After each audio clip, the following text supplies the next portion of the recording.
چطور سواد سیاسی خودمون رو بالا ببریم؟ مورد اول، در مورد پایه‌های اساسی سیاست تحقیق کنیم. قبل از شنیدن اخبار، بهتر از گروه و حزب‌های سیاسی اطلاع بیشتری داشته باشیم. مورد دوم، در بحث تعصب رو بذاریم کنار. در بحث سیاسی به یاد داشته باشیم همینطور که نقد کننده هستیم، نقد پذیری هم قبول کنیم. سعی کنیم به جای تحمیل نظرمون با افراد معاشرت کنیم. مورد سوم، کتاب‌های معتبر را مطالعه کنیم.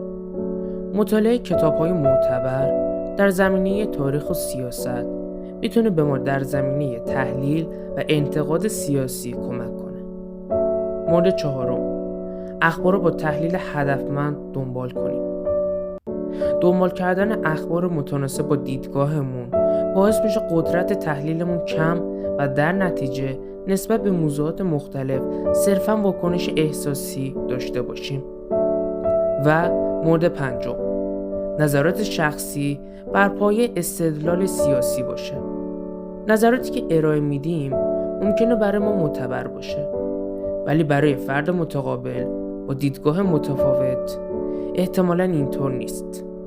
نظرمون رو سعی کنیم با منطق و بر اساس واقعیت و با دوری از هیجان، تعصب نسبت به موضوع بیان کنیم.